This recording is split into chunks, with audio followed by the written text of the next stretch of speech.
പശ്ചിമ ബംഗാളിലെ തൃണമൂൽ കോൺഗ്രസ് വലിയ പ്രതിസന്ധിയിലാണ്. തൃണമൂൽ കോൺഗ്രസിന്റെ ചരിത്രത്തിലില്ലാത്ത വലിയ പ്രതിസന്ധി അനുഭവിച്ചുകൊണ്ടിരിക്കുകയാണ് തൃണമൂൽ കോൺഗ്രസിലെ നേതാക്കളെല്ലാം രാജിവെച്ചുകൊണ്ട് BJP-യിലേക്ക് കൂടുമാറുന്ന സാഹചര്യമാണ്. മമതാ ബാനർജിയും അഭിഷേക് ബാനർജിയും അമ്പരന്ന് നിൽക്കുന്ന ഒരു സാഹചര്യം. ഈ സാഹചര്യത്തിൽ രാഷ്ട്രീയ ഇന്ത്യ വലിയ ചോദ്യങ്ങളാണ് ചോദിക്കുന്നത്.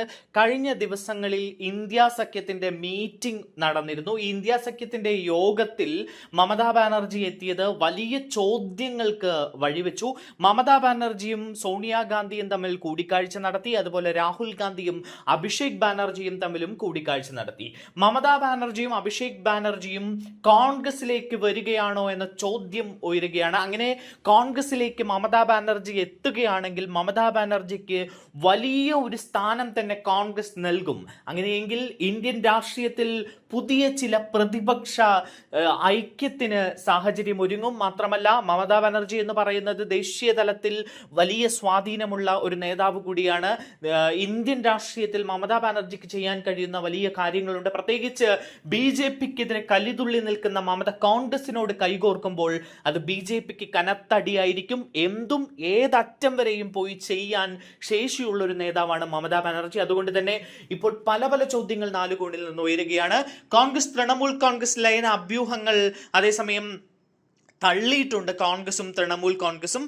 പക്ഷേ അഭിഷേക് ബാനർജിയും രാഹുൽ ഗാന്ധിയും നടത്തിയ കൂടിക്കാഴ്ച മണിക്കൂറുകളോളം നീണ്ടു എന്നത് വലിയ ഒരു സൂചനയാണ്. ദില്ലിയിലെ 10 ജൻപദിൽ 1.5 മണിക്കൂറോളം നേരമാണ് രാഹുൽ ഗാന്ധിയും അഭിഷേക് ബാനർജിയും തമ്മിൽ കൂടിക്കാഴ്ച നടന്നത്. പശ്ചിമ ബംഗാളിലെ സംഭവ വികാസങ്ങളും സംസ്ഥാനത്തെ ഇന്ത്യ സഖ്യത്തിന്റെ സാന്നിധ്യം ശക്തമാക്കുന്നത് സംബന്ധിച്ചും ഇരുവരും ചർച്ച ചെയ്തു എന്ന വിവരങ്ങൾ പുറത്തേക്ക് വരികയാണ്.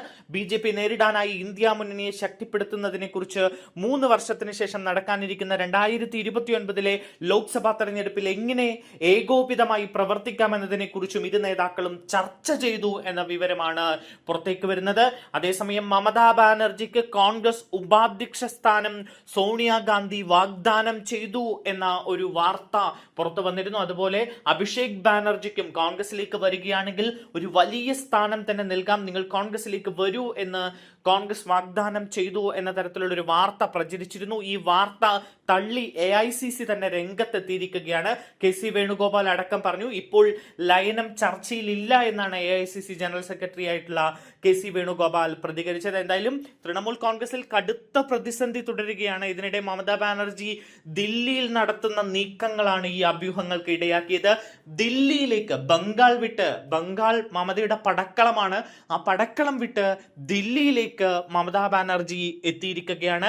അതായത് മോദിക്കെതിരെ നേരിട്ട് പൊരുതാനുള്ള ഒരു തീരുമാനം മമതാ ബാനർജി എടുക്കുന്നു. അത് കോൺഗ്രസിനൊപ്പമാകുമ്പോൾ രാഹുൽ ഗാന്ധിക്കൊപ്പം നിന്നുകൊണ്ട് ഒരു മമതാ ബാനർജിയുടെ ഒരു ഫേസ് ഉണ്ട്. ആ ഫേസ് ഉപയോഗിച്ചുകൊണ്ട് നരേന്ദ്രമോദിക്കെതിരെ അടുത്ത ലോക്സഭാ തെരഞ്ഞെടുപ്പിൽ ലക്ഷ്യം വെച്ചുകൊണ്ട് വലിയൊരു പ്രതിപക്ഷ ഐക്യത്തിന് ഇവിടെ സാധ്യത തെളിയുകയാണ്. അങ്ങനെ ഒരു സാഹചര്യത്തിൽ മമതാ ബാനർജി കോൺഗ്രസിലേക്ക് എത്തുമോ എന്ന ചോദ്യം വീണ്ടും ഉയരുന്നുണ്ട്. പക്ഷേ AICC തന്നെ വ്യക്തമാക്കുന്നു നിലവിൽ അങ്ങനെ ഒരു ലയന സാധ്യത ഇല്ല എന്ന്. പക്ഷേ മമതയെ പ്രതിസന്ധിയിലാക്കി 20ഓളം MP-മാരാണ് രാജ്യസഭാ അംഗത്വമൊക്കെ രാജിവെച്ചുകൊണ്ട് BJP-യിലേക്ക് പോകാൻ ഒരുങ്ങി നിൽക്കുന്നത്. കൂടുതൽ നേതാക്കൾ ഇനിയും തൃണമൂൽ കോൺഗ്രസ് വിടുമെന്ന് പറയുന്നു. അങ്ങനെയെങ്കിൽ തൃണമൂൽ കോൺഗ്രസിന് അടിവേരില്ലാത്തൊരു സാഹചര്യം വരും. അങ്ങനെ വരുമ്പോൾ മമതയ്ക്ക് പിന്നെ വേറെ വഴി ഉണ്ടാകില്ല. കോൺഗ്രസിലേക്ക് ചേക്കേറുക എന്നതാണ് മമതയ്ക്ക് മുന്നിലെ വഴി.